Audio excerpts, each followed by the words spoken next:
Bonjour à tout le monde. Donc, Jean Ségers de l'Institut d'élevage. On est en train de laisser arriver les participants. Pour l'instant, il y a 15 personnes. Donc, moi, je suis le délégué général de l'Institut d'élevage. Donc, on organise cet atelier avec Jean-Louis, Jean-Louis Balme qui va se présenter. Donc Jean-Louis Balme de la Chambre régionale Occitanie. Et je m'occupe de la diffusion des références en élevage sur la région. Ok. Et donc, on accueille aussi Fabien Liagre, que je vais présenter tout à l'heure et qui va être notre personne ressource pour cet atelier. Donc, on est dans le cadre des journées IRD élevage Occitanie, donc organisées par la Chambre régionale et l'Institut de l'élevage. Donc, aujourd'hui, on va faire un point sur l'utilisation des ressources foragères issues de l'agroforesterie en tant que levier potentiel pour l'autonomie alimentaire et protéique des élevages. Donc, Fabien, qui va intervenir, travaille dans la SCOP à Grouf, qui est basée à Anduze, dans le Gard.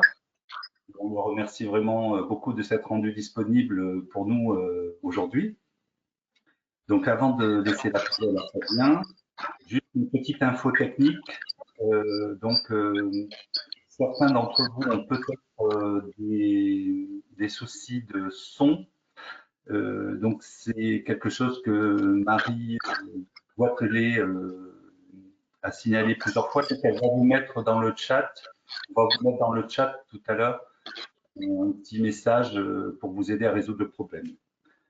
Alors ensuite, aussi, ce qu'on a prévu aujourd'hui, c'est que le webinaire est en mode conférence, c'est-à-dire que vous aurez la possibilité d'activer votre micro pour intervenir pendant les phases de discussion qu'on a prévues avec Fabien. Et ça vous permettra soit de poser votre question à l'oral, soit de partager un témoignage. Mais vous pouvez aussi, comme pour les autres webinaires auxquels vous avez participé, donc taper des questions dans la petite interface questions, envoyer un petit message dans le chat ou simplement lever la main. Et Jean-Louis et moi, on surveillera pour relayer votre question, pour vous donner la parole quand on aura activé le. Voilà. Fabien va structurer son intervention en deux temps. Un premier temps, ça va être autour de ce qu'on sait aujourd'hui, les questions de recherche, les travaux en cours sur justement l'utilisation de ces ressources de l'agroforesterie en tant que fourrage. Donc, on aura un temps d'échange après là-dessus avec des questions. Et puis, il y aura un deuxième temps, plus autour des questions pratiques autour de la conception, d'accompagnement de projets en élevage autour de ces nouvelles ressources. Et puis, on parlera aussi un petit peu avec lui des effets bénéfiques que peuvent avoir les arbres dans les systèmes, dans les prairies, en termes de microclimat, et aussi pour le bien-être des animaux. Voilà. Donc, on va commencer. Jean-Louis et moi, on va surveiller les questions, le chat. Et donc, je vais laisser la parole à Fabien pour la première partie. Donc, on met le sondage en premier, non? Excusez-moi. On avait aussi prévu, et Marie va nous mettre en écran un petit sondage pour commencer. Vous allez pouvoir cliquer sur une des trois réponses possibles. C'est plus pour que Fabien puisse situer le public aujourd'hui en termes de niveau de connaissance sur l'agroforesterie en tant que ressource fourragère. On vous laisse cliquer. Donc là, vous avez une question, comment vous positionnez-vous par rapport au sujet? Vous voyez, vous avez trois réponses possibles de 1 à 3 en fonction de votre niveau d'expertise ou de connaissance, en tout cas, du sujet de l'atelier d'aujourd'hui. Donc, je vous laisse voter. On a 76% des personnes qui ont voté. Pour voter, il vous suffit juste de cliquer sur l'option que vous choisissez et ça envoie le vote. Donc, globalement, les gens ont plutôt une faible connaissance de la thématique. Je vais vous partager les résultats après. Encore un petit peu de temps. Il reste encore quelques personnes. Allez, 100% ont voté. Du coup, je partage les résultats. Normalement, vous devez les voir aussi. Oui, on voit. Merci. Oui. Donc 72% sont un peu vierges sur le sujet, comme moi d'ailleurs, et donc intéressés simplement. Puis 28% ont déjà une petite expérience dans le cadre de leur activité, soit de conseil, soit d'enseignement, puisqu'on salue les enseignants qui participent aujourd'hui. Mais on n'a pas vraiment d'experts ou de personnes expérimentées sur le sujet. Voilà. Ben, écoute, Fabien, Marie va enlever la vue du sondage et tu vas pouvoir démarrer. Très bien, ben, merci beaucoup pour l'introduction. Donc, alors, je récupère. Donc, on a Ouais. ça va. Ok. Donc, du coup, voilà, je me présente. Donc, Fabien Diagre, je travaille donc, comme le disait Jean, donc au sein de la Scope Agrouf. C'est donc une société coopérative qui a été créée en 2000 autour du sujet de l'agroforesterie. Donc, on est une petite dizaine donc, de personnes. En fait, quand j'ai lancé Agrouf, donc il y a une vingtaine d'années, l'idée c'était de faire un peu le lien entre la partie recherche et la partie terrain. Parce qu'effectivement, on avait de plus en plus de résultats au niveau de l'INRAE, au niveau du CIRAD, de quelques instituts techniques.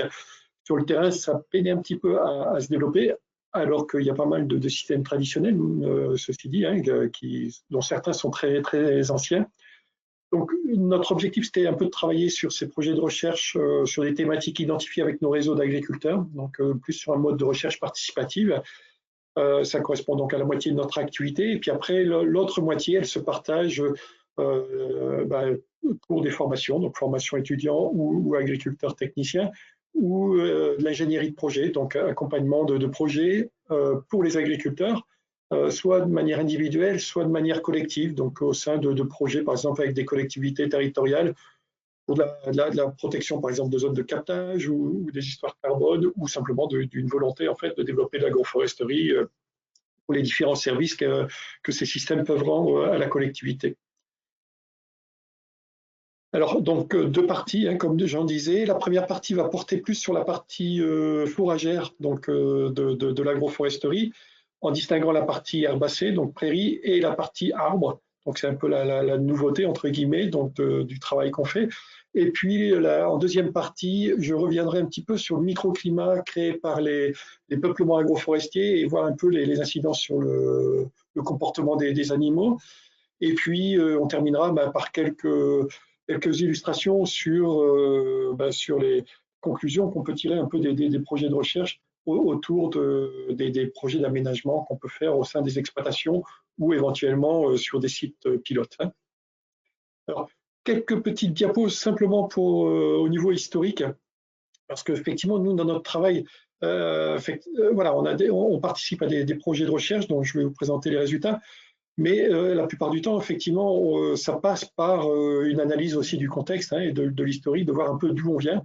L'idée, c'est pas de refaire la même chose que ce qu'on faisait voilà, depuis le néolithique, mais c'est de bien comprendre un peu la place des arbres dans les systèmes d'élevage et voir leur évolution et comment ces systèmes ont évolué pour voir voilà, comment on peut s'adapter, qu'est-ce qu'on peut en retirer comme expérience, comment on peut éventuellement la faire évoluer au regard du contexte moderne des exploitations actuelles. Notamment en termes de mécanisation, donc qui change pas mal la donne.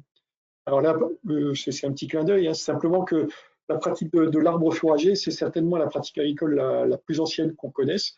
Il y a eu une thèse qui a été menée sur l'étude des charbons dans les grottes qui avaient été occupées par des bergers néolithiques, donc dans la partie sud de la France, hein, comme vous voyez ici, donc quelques-uns donc en Occitanie. Donc, c'était des études de charbon qui montraient un petit peu le niveau de vascularisation en fait, hein, qu'on a au niveau microscopique, qui déterminait à la fois le type d'essence qui était utilisé pour le chauffage, mais aussi vraisemblablement pour le fourrage des animaux qui étaient abrités, et la régularité en fait des interventions sur les branches, parce qu'en fait, plus les vaisseaux vont être importants en termes de diamètre, plus ça signifie en fait une pratique d'émondage, d'étêtage des arbres. Et en fait, ce qui ressort, c'est que essentiellement, c'était du frêne qu'on utilisait déjà à l'époque du néolithique Donc rien de nouveau, j'allais dire, en termes de pratique par rapport à ce qui se fait encore aujourd'hui. Sauf qu'effectivement, comme je le disais, maintenant on peut le faire évoluer ça par rapport aux pratiques. En France, le système principal, ce sont les prés vergers qui sont bien connus, qui couvraient jusqu'à 1 million d'hectares dans les années 1900 et qui sont aujourd'hui réduits à une centaine de mille d'hectares, qui sont plus tout à fait dans la même configuration qu'auparavant. C'est-à-dire on a toujours des arbres fruitiers, certes, mais pas forcément des laitières qui sont au sein des parcelles. Mais on en retire pas mal d'expériences, notamment sur la gestion des pâturages et de protection des arbres, comme on le verra tout à l'heure. Un autre système non fruitier très ancien concerne l'utilisation du peuplier dans les prairies. Alors les prairies ou des surfaces d'assolement grande culture prairie. Et là, les arbres, donc c'est un système qui remonte à peu près au XVIe siècle. Les arbres étaient utilisés pour de la production de bois d'œuvre, mais aussi pour assainir en fait les parcelles. C'est-à-dire, par exemple, là vous avez une photo à gauche, c'est le marais Poitevin. Clairement, les systèmes à partir de peupliers, de saules ou de frênes étaient là pour assainir les parcelles, pour permettre des périodes de pâturage beaucoup plus importantes. C'est-à-dire, si on compare avec une prairie sans arbres, la durée de pâturage gagne à peu près entre 1 et 2 mois sur l'année.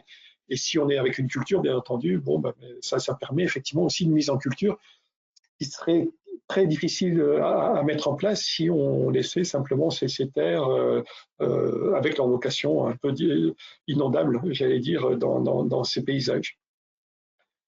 Un système très important en Europe, c'est ce qu'on appelle la DSA, Montado, donc en Espagne, et Montado, ça couvre à peu près 3,5 millions d'hectares, donc c'est vraiment le système le plus étendu. Chez nous, on appelle ça plantade. Ce qui est intéressant, c'est que c'est des systèmes qui sont surtout connus pour l'élevage porcin, bien entendu, pour la pata negra, notamment pour ceux qui connaissent. Mais ce qui est intéressant, c'est que c'est beaucoup plus complexe que ça. C'est pas simplement une association chêne porcin, c'est une association aussi de systèmes d'élevage. Donc ici, vous voyez sur la photo, on voit très bien donc une association bovin et ovin qui permettent de nettoyer la parcelle avant l'arrivée donc des porcs sur la parcelle.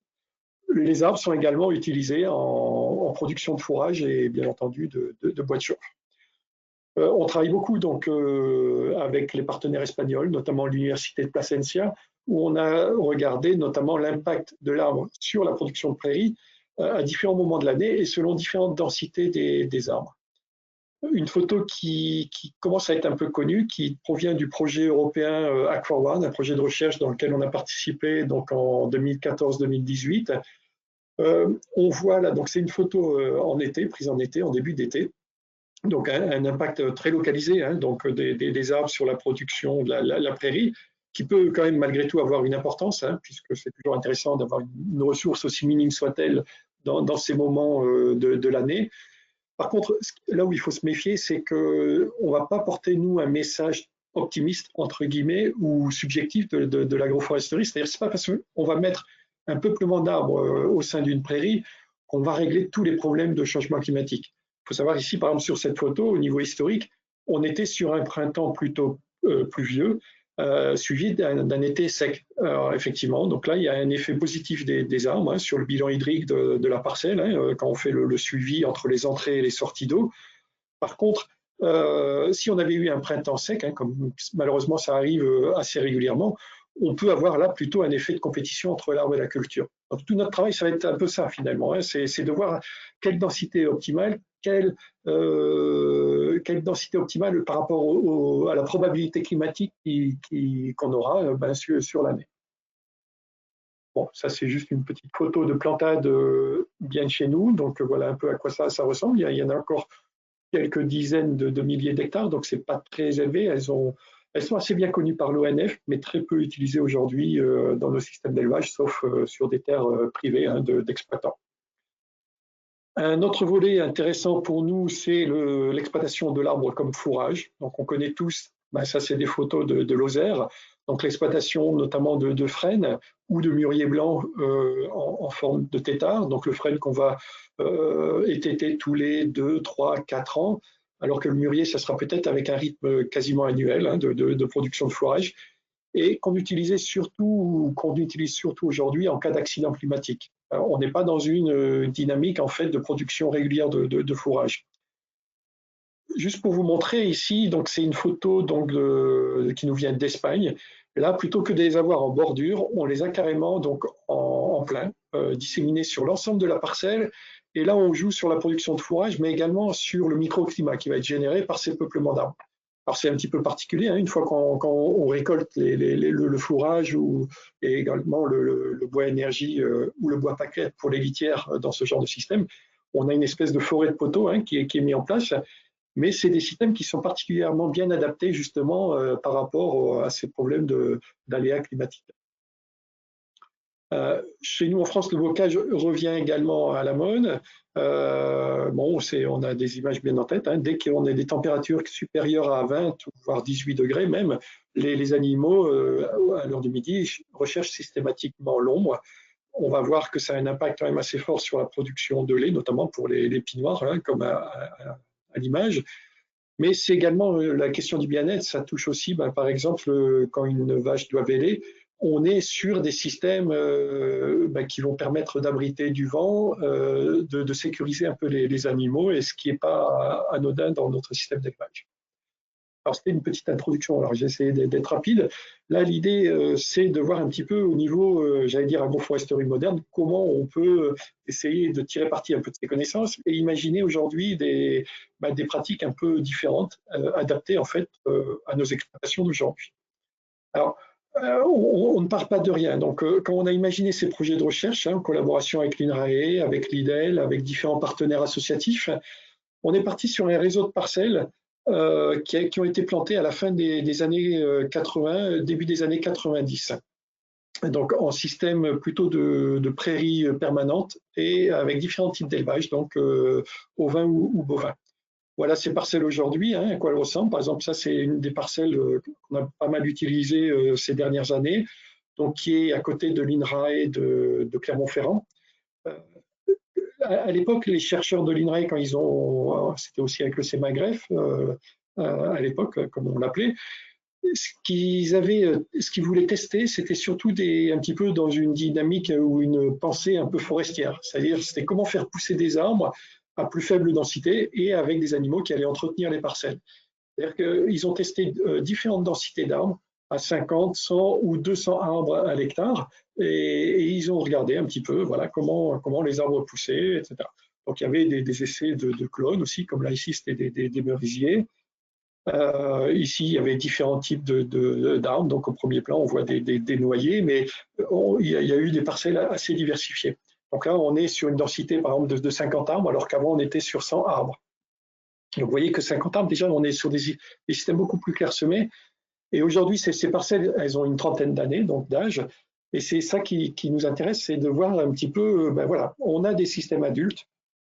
Essayons de tirer le bilan un petit peu de systèmes adultes sur la production herbacée, la production de fourrage arboré éventuellement qu'on peut tirer, et puis sur l'effet sur le comportement des animaux. Alors je vais prendre tout d'abord l'impact sur la production fourragère, donc herbe. Donc avec on a recensé, alors on avait des parcelles donc dans le Pas-de-Calais, dans le Massif central et en Occitanie. Donc on avait 3 climats différents, ce qui était intéressant aussi à comparer. Avec chaque fois, on avait un témoin sans arbres, une parcelle avec une cinquantaine d'arbres à l'hectare et puis une autre parcelle avec 150 arbres à l'hectare. Voilà, voilà le dispositif. Hein. Donc, vous voyez un peu le microclimat généré. Hein. Une fois que les arbres sont adultes, vous voyez que les houppiers se touchent à 150 arbres. On est plus dans une dynamique, encore une fois, presque de boisement de terre agricole dans ce cas-là. Ce qui est important, en fait, dans le suivi qu'on a fait de la production fourragère, donc déjà un premier critère, donc en rendement en tonnes de matière sèche par hectare. Vous avez ici en bleu la production témoin, en rouge avec un peuplement de 60 arbres et en vert 150 arbres. Vous voyez que finalement il y a assez peu de différence à faible densité entre le témoin et un peuplement de 60 arbres. Donc c'est quelque chose qu'on a pu retrouver dans différentes configurations. Alors qu'avec 150 arbres, eh bien, on est sur un système quand même assez compétitif avec une baisse de 2 entre quasiment, on divise par 2 ou par 3 la production d'herbe, sauf en été, où vous voyez que la courbe se rapproche. Et c'est ça qui va être intéressant effectivement dans ce projet. D'une part, à faible densité, pas beaucoup de différence, mais à faible densité, il se dessine une production d'été intéressante. Alors ici, justement, on a la note phénologique en fait du fourrage qui est produit de l'herbe, donc avec les 3 stades principaux, végétatif, montaison et piaison. Et vous voyez qu'effectivement, il y a un décalage en fait dans les stades entre une prairie qui va être à l'ombre des arbres par rapport à un témoin ou un projet à faible densité. Et on va avoir un stade montaison qui va être décalé entre 1 mois et 2 mois par rapport à une situation de culture pure. Ici, vous avez aussi un autre critère qu'on a mesuré, donc la matière azotée totale, sachant qu'effectivement le niveau qui est objectif, il faut arriver à 10%. Vous voyez qu'à mi-juin, dans le système témoin et à faible densité, on passe en dessous à quelques jours près, à une semaine près, sous les 10%. Alors que dans le système donc à forte densité, on reste avec un niveau nettement supérieur. Ce qui fait que déjà en première conclusion, c'est que ce qu'il faut retenir, c'est que, encore une fois, en faible densité, il y a assez peu de changements entre une parcelle agroforestière et une prairie pure. Par contre, effectivement, à plus forte densité, on a un effet de compétition, donc moins de production, mais une production décalée dans l'été, et avec un très bon niveau donc en termes qualitatifs. Vous avez ici des essais qu'on a menés aussi sur les arbres têtards, puisque je vous ai montré en introduction des pratiques d'arbres têtards qu'on étête tous les 2 ans ou 3 ans. Vous voyez ici, par exemple, on a étêté des frênes sur une parcelle qui était à 100 tiges hectares. Vous avez donc en rouge la partie donc en agroforesterie, donc avec 100 arbres à l'hectare. Vous avez un peu les photos hémisphériques qui correspondent en haut à gauche, en haut à droite, pardon. C'est les arbres sur lesquels on n'intervient pas. Vous voyez qu'il y a assez peu de lumière qui arrive au sol. En vert, vous avez la même densité, mais avec des arbres qu'on a étêtés avant donc juste au mois de février 2016. Et vous voyez qu'en 2016, la production de fourrage était quasiment équivalente du coup à la partie de témoin. L'année qui a suivi, donc les branches ont commencé à se redévelopper. Vous voyez que donc du coup, on se retrouve en intermédiaire. En 2018, on réintervient sur les arbres et on repart donc sur des productions similaires. Donc c'est un peu ce rythme sur 3 cycles.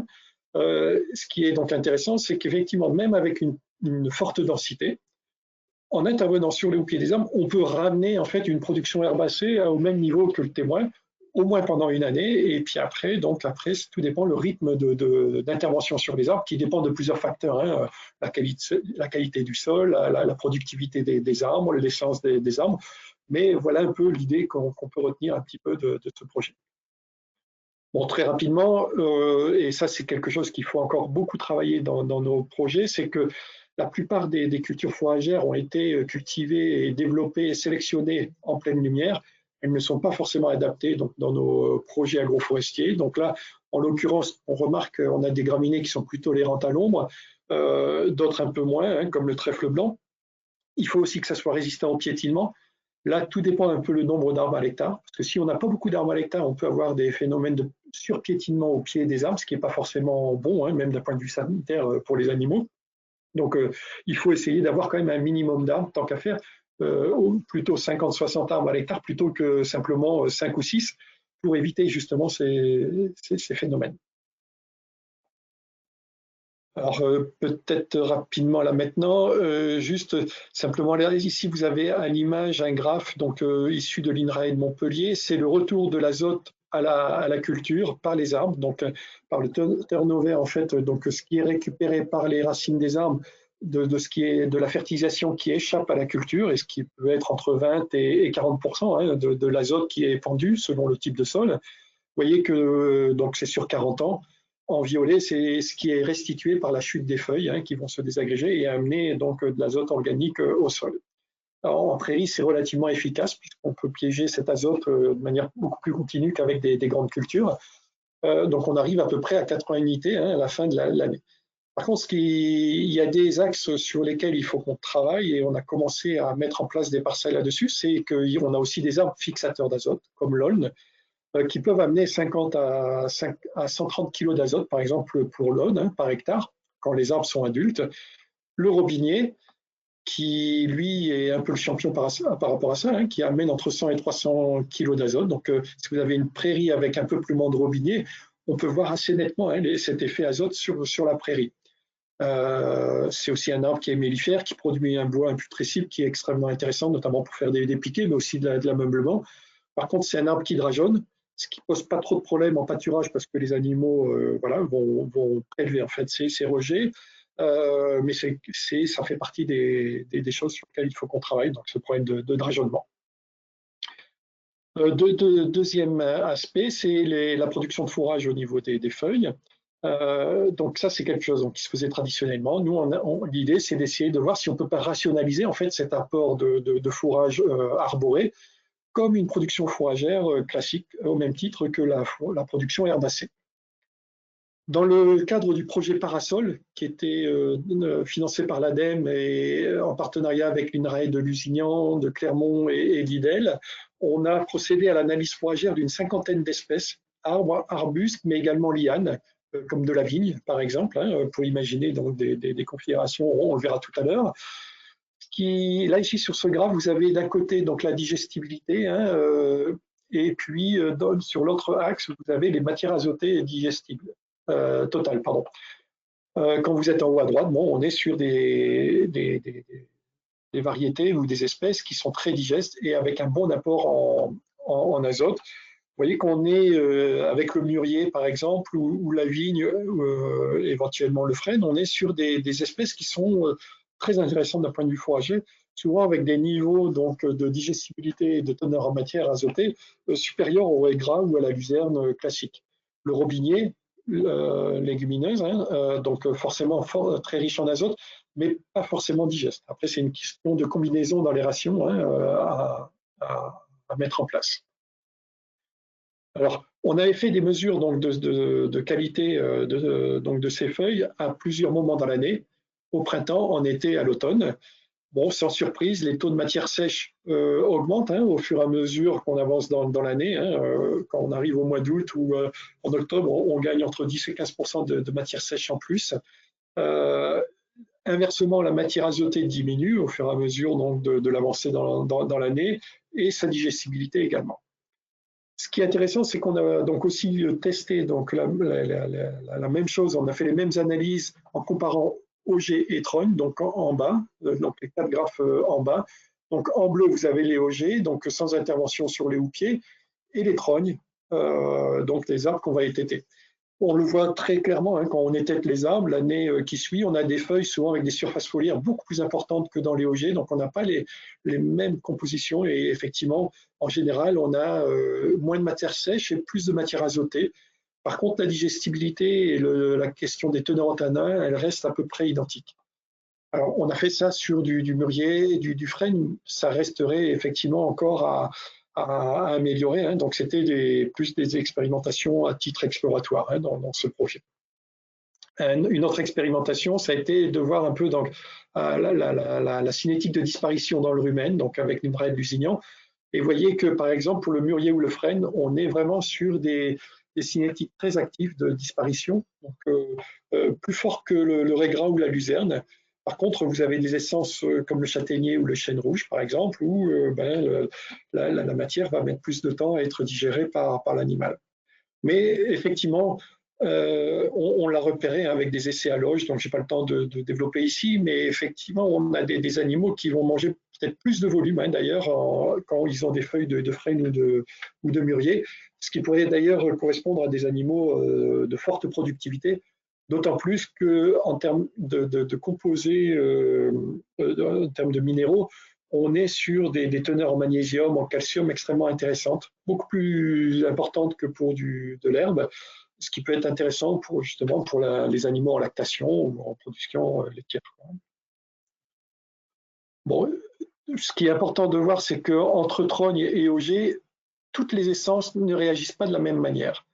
En général, on a une augmentation des matières azotées. Pour le mûrier blanc, on a eu l'inverse. On a eu moins de matières azotées, donc c'est quelque chose qu'il faut qu'on explore encore. L'Aulne a très bien réagi.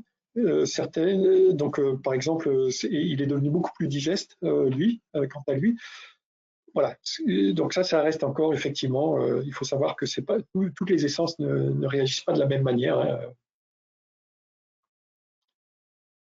Bon, je vais peut-être passer parce que l'heure tourne, on peut revenir à ça. Donc, bon, les histoires de teneur en matière azotée, donc encore une fois, c'est très riche. La richesse en calcium, attention, c'est un peu une inconnue aussi, mais une alimentation trop riche en calcium peut aussi engendrer quelques soucis, hein, par rapport aux animaux.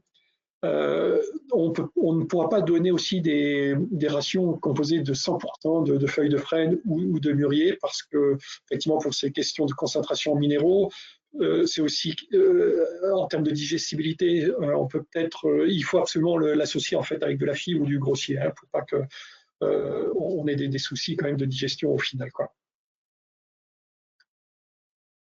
Voilà, en conclusion de cette première partie, simplement qu'on retient souvent l'effet compétition peut-être sur la production d'herbes. Si on imaginait, et on le verra dans la deuxième partie, un peu une mécanisation de la récolte du fourrage arbre, ça va être intéressant de voir l'un dans l'autre, est-ce qu'on a une parcelle qui produit davantage qu'une prairie pure. Ici, vous avez l'effet des arbres sur le rendement donc de la culture, avec 50 et 100 arbres à l'hectare, étayés ou non étayés. Donc ETT, c'est les courbes en pointillés. Vous voyez que dès qu'on est tête, on maintient un niveau de production relativement élevé. Alors on est sur des situations avec des hypothèses très négatives, on va dire, hein, pour pas être pour se dire que voilà, ça c'est le minimum qu'on pourrait avoir. Éventuellement, selon les cas de figure, encore une fois, le contexte pédoclimatique ou le type d'essence, on pourrait se rapprocher de la productivité de la prairie pure. Mais dans nos simulations, on préfère partir du bas et d'aller vers le haut que l'inverse. Par contre, donc effectivement, sur cette courbe, vous avez à la fois donc une hypothèse optimiste et pessimiste avec 50 arbres ETT et puis la production de la prairie que vous avez donc en fond, hein, qui diminue petit à petit avec l'âge des arbres, hein, donc on est sur 50 ans là ici. Donc dans la deuxième partie de la vie des arbres, c'est là où on va commencer à avoir la compétition. Mais c'est là aussi où on va commencer à avoir de la production de feuilles de manière plus importante. Et vous voyez qu'on peut gagner entre 1 tonne et 3 tonnes de matière sèche liée aux feuilles qui peuvent compenser la perte de la tonne qu'on va perdre progressivement donc sur notre prairie dans ce cas de figure. Donc globalement, en fait, on est sur un système qui pourrait produire davantage. Donc ça, cette simulation, on l'a faite sur des résultats réels, hein, de parcelles anciennes, et également de parcelles un peu qu'on a modélisées quand on n'avait pas toutes les données parce que c'est difficile d'avoir des retours sur 50 ans. Voilà, donc si vous voulez, on peut faire une première petite pause pour répondre aux questions. Donc Jean, je te laisse la main. Pour l'instant, très peu de questions nous sont posées. Alors, après, dans le sondage qu'on a eu, il y a certains parmi vous qui ont dit avoir des expériences en fait, hein, en agroforesterie ou donc plus ou moins avancées, je ne sais pas. Donc, on peut aussi profiter de ce temps pour partager en fait, hein, des expériences en prenant directement la parole si vous le souhaitez. Oui, alors j'ai activé là les micros normalement pour ceux qui voudraient intervenir. Si vous trouvez le petit picto de votre micro, vous pouvez cliquer dessus pour prendre la parole. En attendant, donc moi ce que ça m'évoque, c'est le côté surprenant là du niveau de digestibilité des matières organiques, des matières azotées dans certaines essences.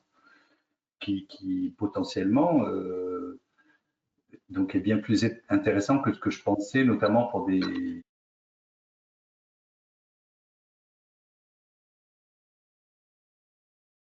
Excusez-moi, je ne sais pas si donc je viens de réactiver mon micro. Si vous m'entendez, c'est bon? Ouais, c'est bon, je t'entends.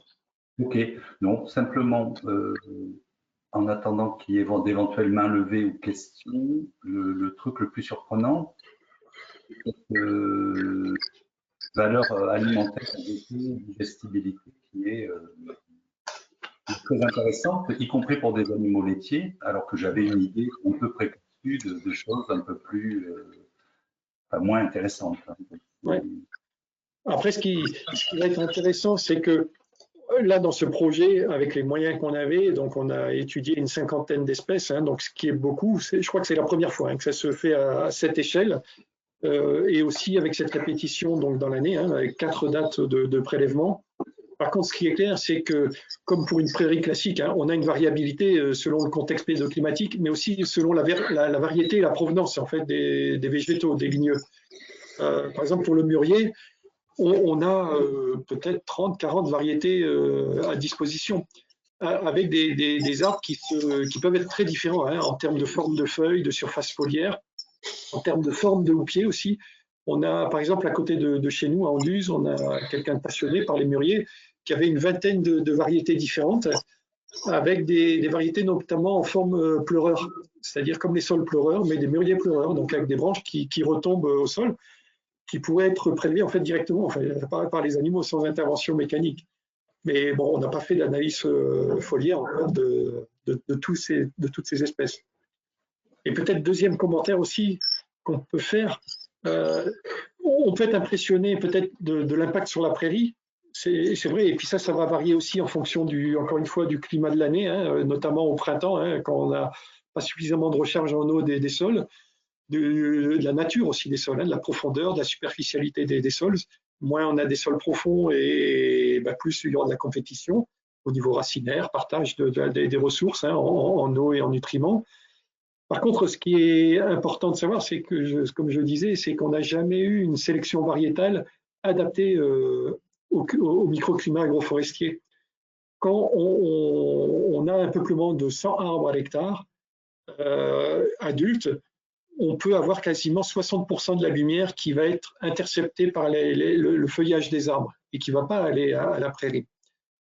Quand on va être été, eh bien, on va tomber à 20%, donc 80% utilisable par la culture. Donc l'impact est très fort. Et on voit que dans les chiffres qu'on a, avec 80%, on arrive à des niveaux équivalents en fait à une prairie pure. Donc une des questions, c'est de voir un peu quel est finalement le niveau sur lequel de densité d'arbres il faut aller. Soit on va sur des densités assez élevées, mais alors du coup, il faut intervenir sur des arbres si on veut maintenir une production aéracée. Soit on reste sur des peuplements assez faibles pour rester toujours sur ce niveau un peu on va dire de 30% de lumière interceptée. Et là, on est sur un système qui fonctionnerait. Et si on avait des variétés fourragères adaptées à ce microclimat, on améliorerait forcément le bilan global en fait, hein, de la parcelle, quoi. Puis il y a l'autre aspect, c'est le pas de temps en fait sur lequel on est par rapport à des conceptions qu'on a de prairies, d'autres ressources fourragères. Là, quand on voit ta dernière diapo de tout à l'heure, c'était plutôt 25 ans avant d'avoir quand même quelque chose qui fonctionne. Oui, là, les parcelles, les photos que j'ai montrées, effectivement, j'avais en première diapo, je vous avais montré des photos qui dataient, je sais pas, de 3-4 ans en fait, hein, de plantation. Et, en fait, on dit toujours le meilleur moment pour planter, c'était hier, quoi. Après, il faut aussi peut-être se projeter avec les données climatiques, hein, qui nous attendent. On fait souvent des projections sur 2040, 2050. Voilà. Après, ceux qui plantent aujourd'hui, quelque part, ils préparent un peu l'avenir. Mais encore une fois, attention, on va voir, ça dépend aussi le type d'exploitation qu'on a, hein, les types de sol, notamment, quoi. Alors, il y a une question. Jean-Louis, je te laisse la formuler parce que mon micro apparemment n'est pas très bon.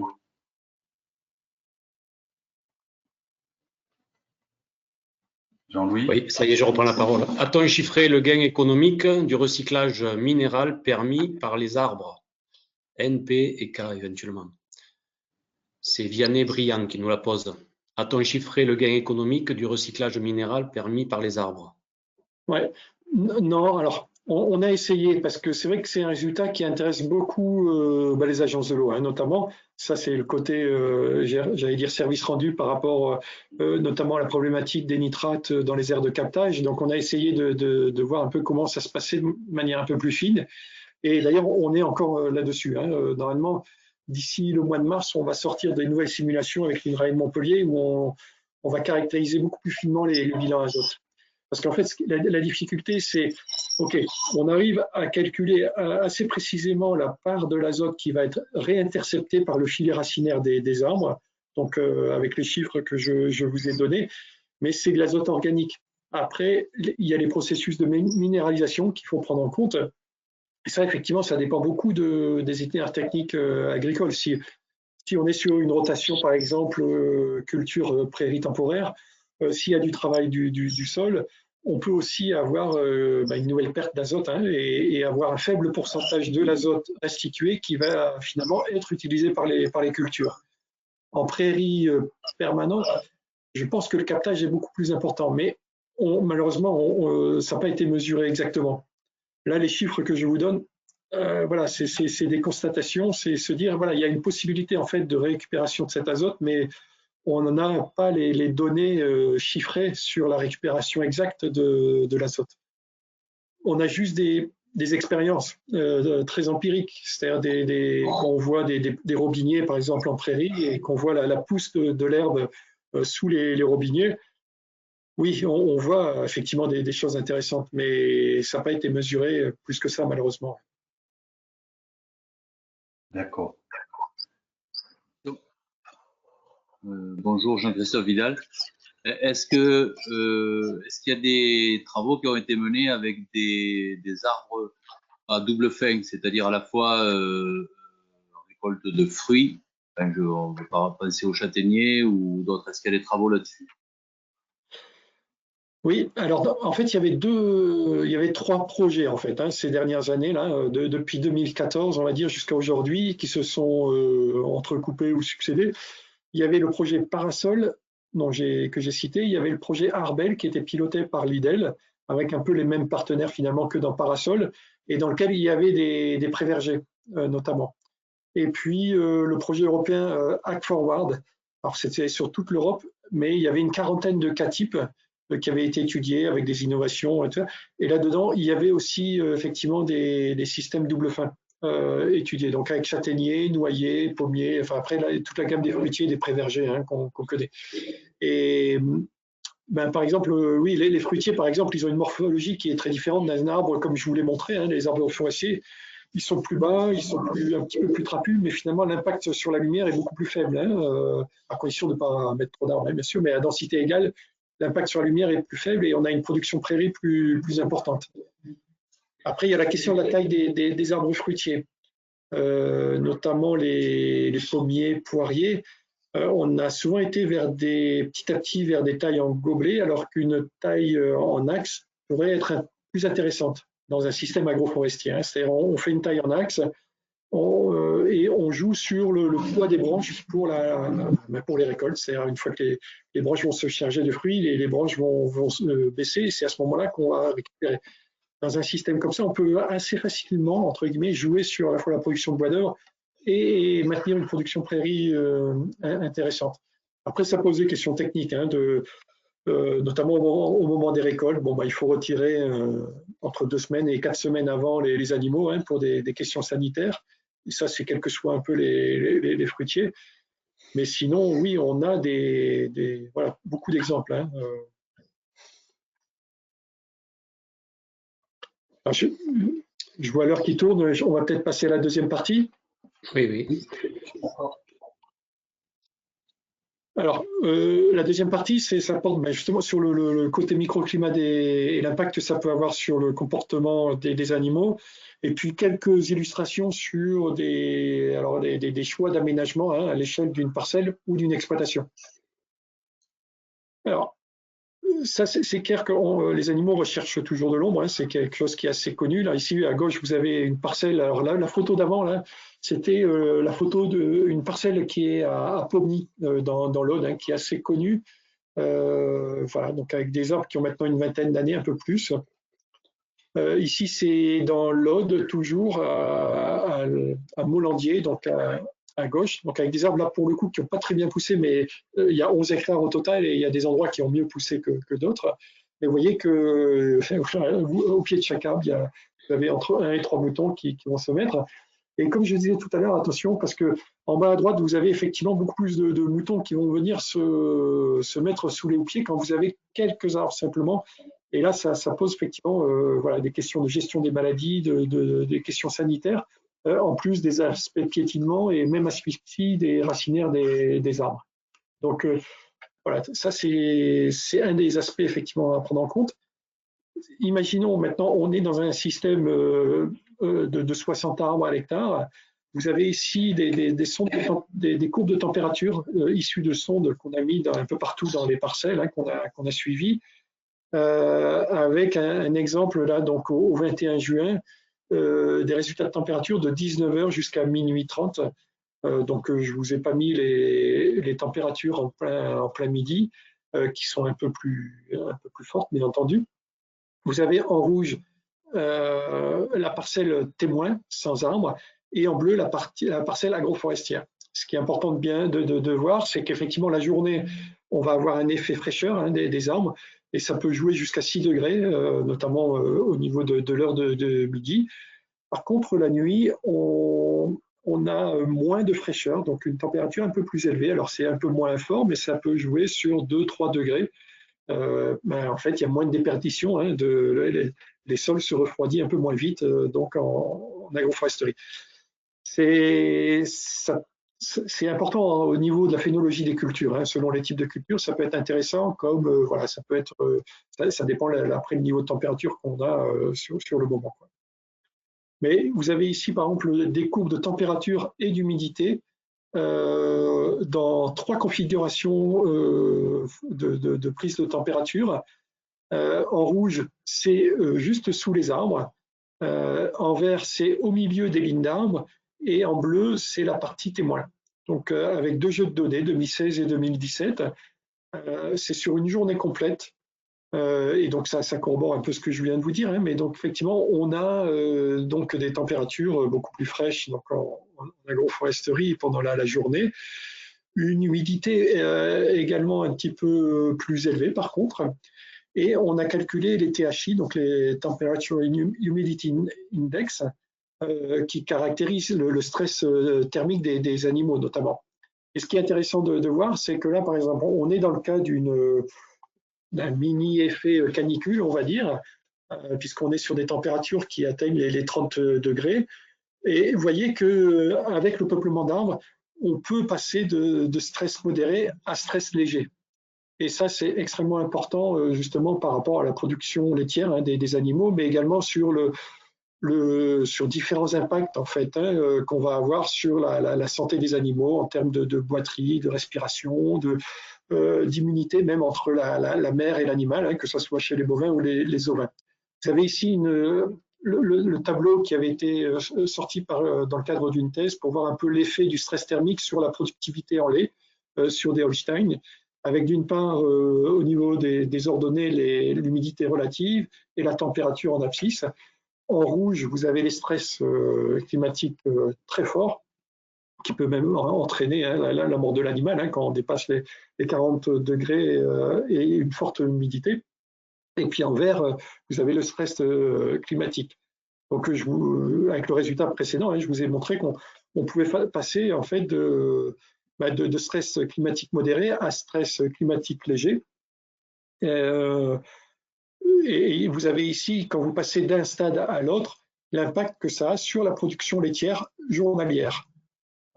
Et notamment là, par exemple, quand on est en situation de stress climatique fort et qu'on arrive à passer en stress climatique modéré, on gagne quasiment 4 litres par jour, hein, et par animal. Quand le niveau en dessous, on est à 1 litre quasiment, et puis un demi-litre après quand on passe de stress climatique léger à stress climatique. Pas de stress climatique, pardon.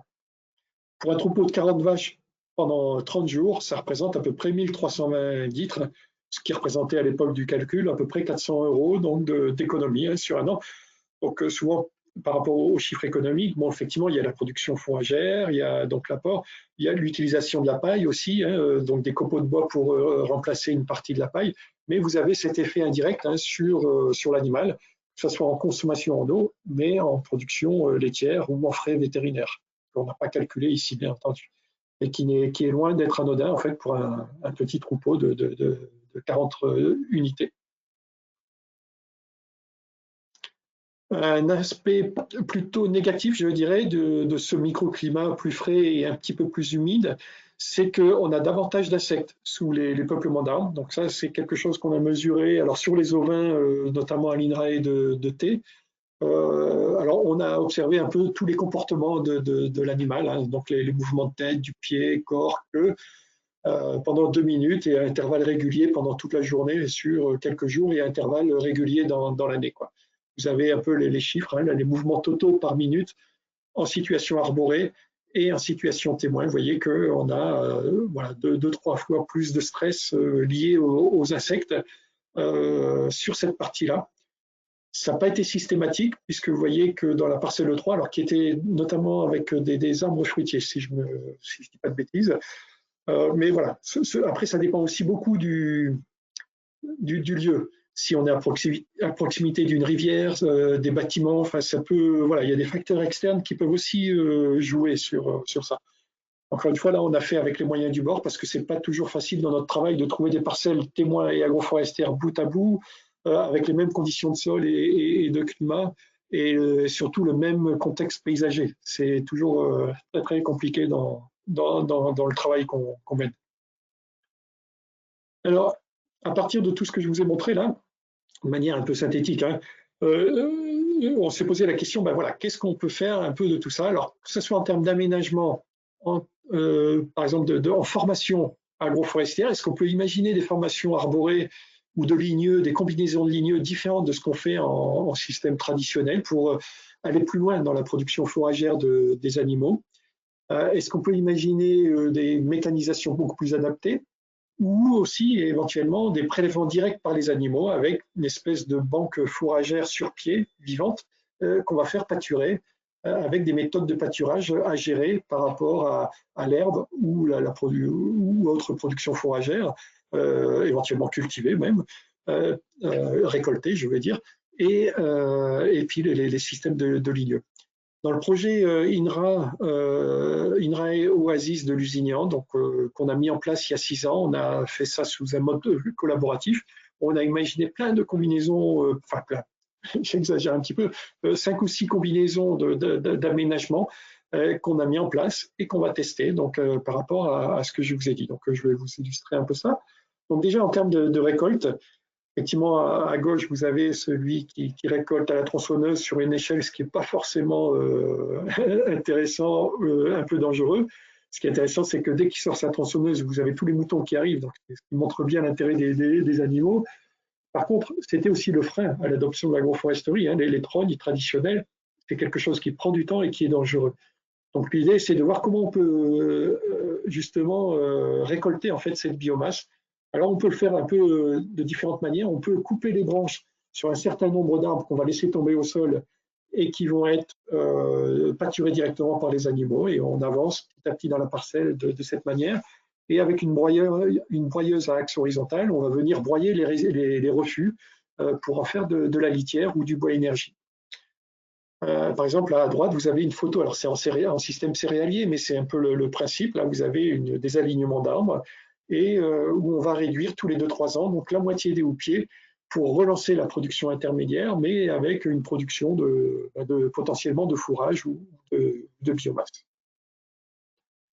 Après, on peut imaginer, alors en France, on ne l'a pas fait, mais on a des partenaires anglais et néerlandais qui se sont lancés là-dedans, donc on peut faire du pâturage direct. C'est un peu les modalités qu'on a mis en place donc, à Lusignan, avec un système de protection au fil qu'on va gérer dans l'année, avec différentes dates de prélèvement. C'est-à-dire, on peut imaginer prélever plusieurs fois dans l'année les mêmes animaux, mais à condition de ne pas prélever la totalité du végétal. On peut donc donner à manger les émondes, hein, comme un peu ce que je viens de dire, ou alors les récolter, faire de l'ensilage ou de l'enrubanage. Donc ça, c'est les Néerlandais, les Anglais, encore une fois, qui se sont lancés là-dedans, qui ont fait des analyses d'ensilage de sol, par exemple, avec des taillis de sol linéaires. Je vais vous montrer quelques photos. Voilà, donc là, ici, c'est des photos. Alors, à gauche, c'est la parcelle de l'Ariège de la Chambre d'agriculture qui a fait une espèce de table fourragère de mûrier, alors qui remplace en fait une parcelle de prairie. Hein, et donc là, elle est recépée tous les ans à 30 cm. Et donc, ça peut être une récolte. Voilà, donc la largeur, elle peut être adaptée. Hein, on peut faire des largeurs de 5 mètres pour délimiter les parcelles, ou au contraire, faire une production effectivement plutôt d'été pour les animaux. Éventuellement, même avec une intervention en pâturage direct par les animaux, voilà, qu'on va faire intervenir avec un fil pour avancer dans l'année, comme on le fait quelquefois avec de la betterave fourragère ou autre. Et à droite, vous avez donc un système anglais, donc avec des taillis de sol qui vont être récoltés tous les 2 ans, mais une ligne sur 2. Donc vous avez des doubles lignes, et donc là c'est pareil, donc ça peut être récolté mécaniquement ou pâturé donc par les animaux avec une bonne protection au fil. Donc ce qu'on a fait donc à Lusignan, par exemple ici à gauche, donc vous avez le fil, je ne sais pas si vous voyez bien à l'écran, hein, donc voilà, vous avez des arbres qu'on a menés en trogne. Donc, on a un gros site où on a testé, je ne sais plus, une quinzaine de variétés de sols qu'on mène en tétard. On vient de tétardiser, entre guillemets, il y a 2 ans et on va être sur la première récolte là maintenant. Mais également, on a créé un tronioscope, comme on l'a appelé, avec d'autres essences que le sol, pour voir l'aptitude des végétaux, de ces ligneux, à recéper et à faire de la branche, parce que tous les végétaux ne sont pas forcément recépables, ou en tout cas ne vont pas avoir la même aptitude à refaire de la branche et du fourrage. Donc, ok pour le mûrier et le frêne, encore qu'on peut faire de la sélection pour ça, sur la sélection génétique pour développer, insister sur ces paramètres d'aptitude à rejeter. Hein, c'est quelque chose qu'on n'a jamais fait et qui serait intéressant de faire. Et puis après, en haut à droite, vous avez des systèmes traditionnels, donc avec des trognes à 1 mètre de hauteur, qui étaient donc éventuellement prélevés en direct par les animaux, avec des trognes à 2 mètres de hauteur qui sont là inaccessibles pour les animaux et qui sont là en appoint en cas de sécheresse.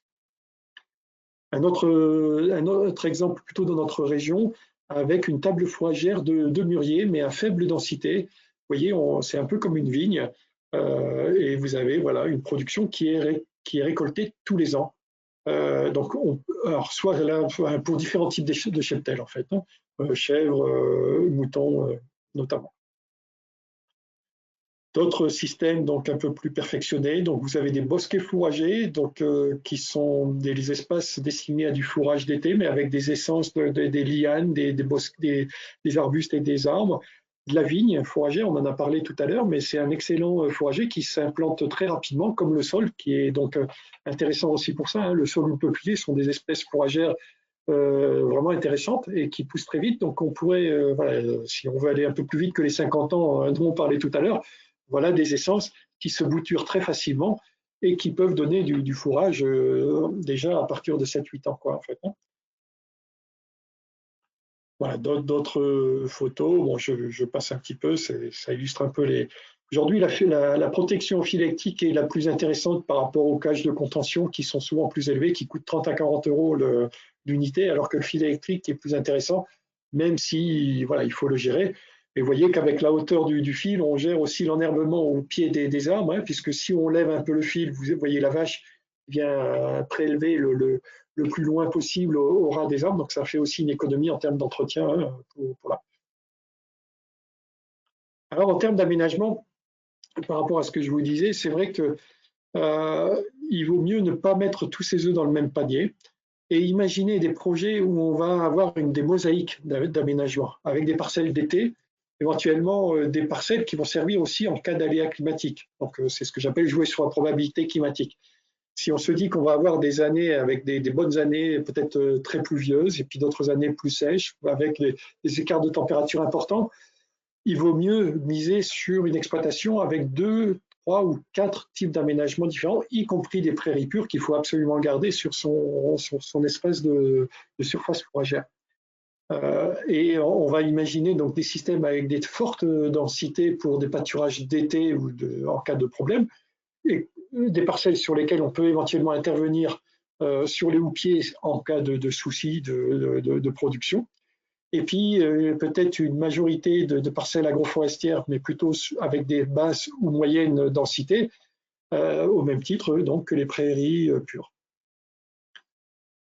Une question qui revient souvent en fait de plus en plus dans les demandes qu'on a, et on a de plus en plus de formations en fait d'éleveurs. Là depuis 5 ans, le nombre de formations qu'on fait avec les éleveurs augmente parce que la question du changement climatique et les gros problèmes d'approvisionnement, que ce soit en foin mais aussi en paille, c'est revenu très souvent.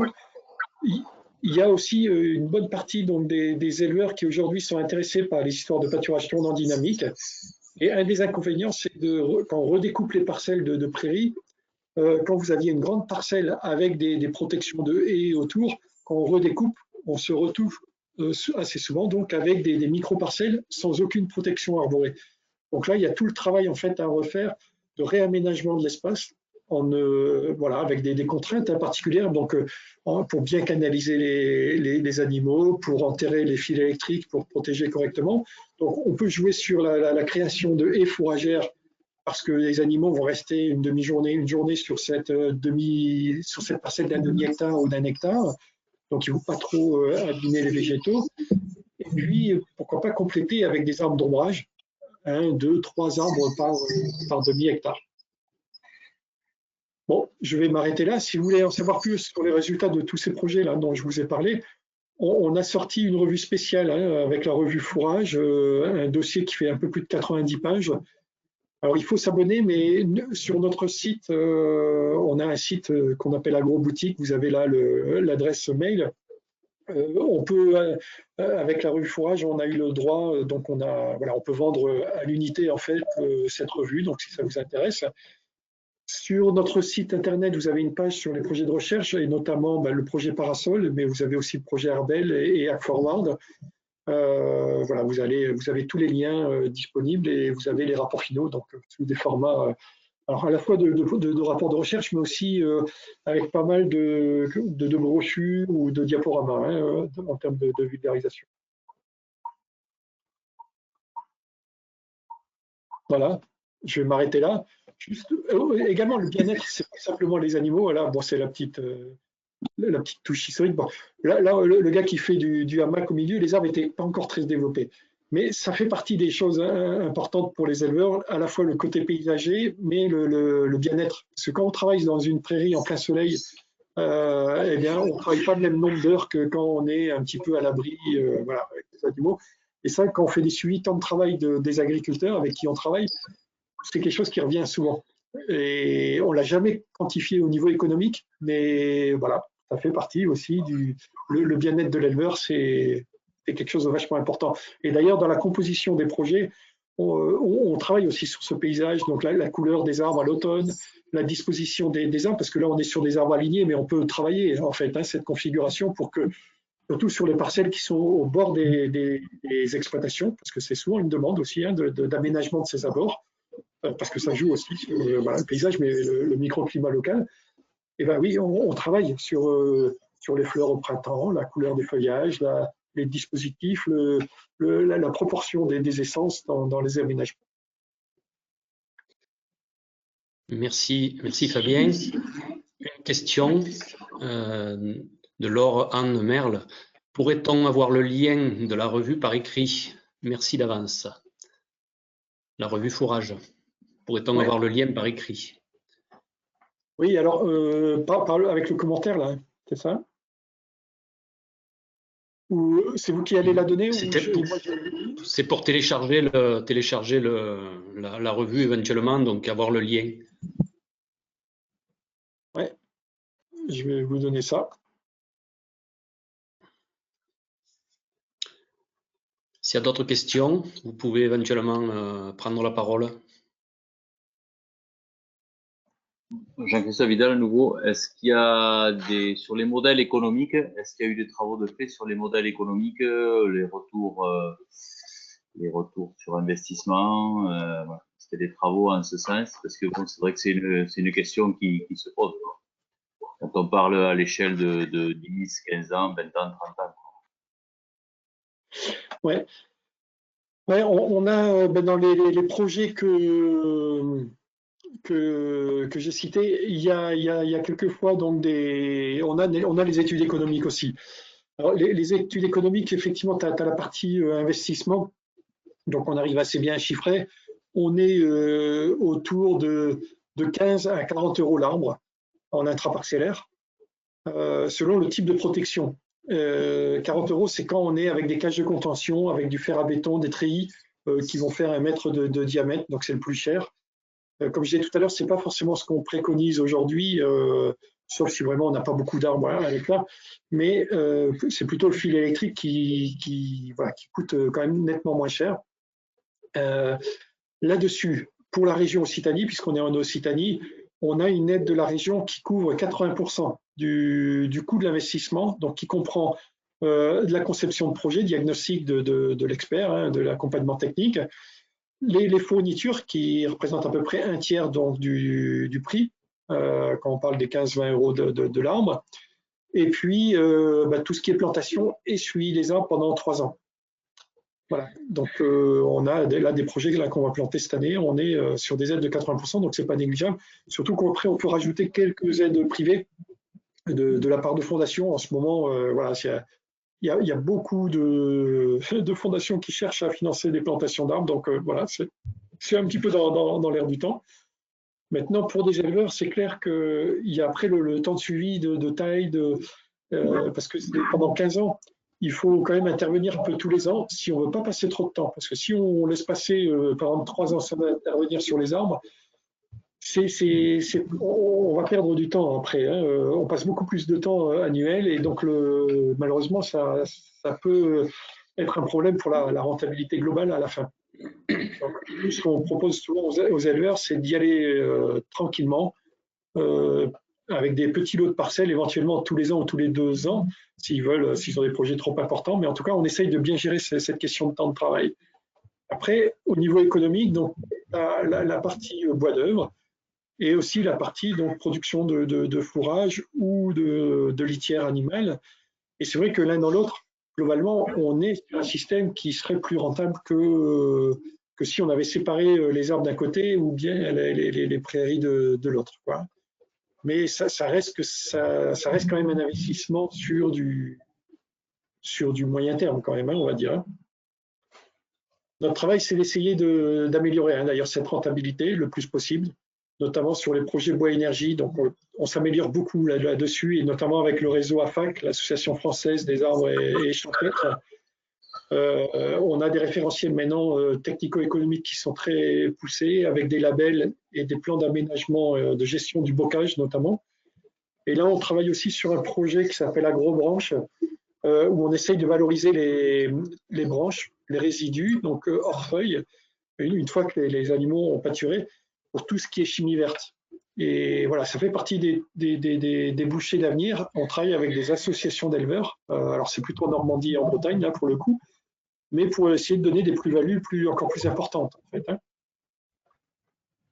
Peut-être pour la petite histoire, on ne s'en rend pas bien compte, mais ceux qui font du bois énergie autour de leur bocage, quand il est bien structuré avec un projet collectif, avec un bon partenariat, la marge brute dégagée à l'heure de travail sur le bocage, elle est régulièrement plus élevée que l'heure de marge brute sur une grande culture. Quand on dit ça aux éleveurs, c'est vrai que ça questionne pas mal, quoi. Merci Fabien. D'autres questions?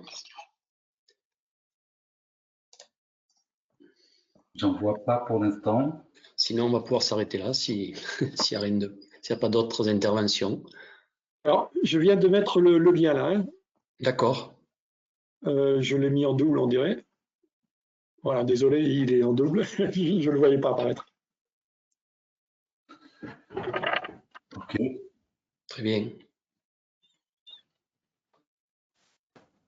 Bon, Jean-Louis, En tout cas, si les participants ont des questions, voilà, on est à disposition pour répondre, hein, pas de souci. Vous pouvez nous envoyer des mails. Voilà, on est dans la même région, donc projet, mais on peut, voilà, on est à votre disposition, hein, pour répondre, pas de souci. Très bien. Merci. Merci Fabien pour cette intervention. C'était très intéressant. Surtout qu'on avait beaucoup de personnes qui ne connaissaient pas le sujet, donc ça a permis de le découvrir et de pouvoir à l'avenir peut-être aller un peu plus loin.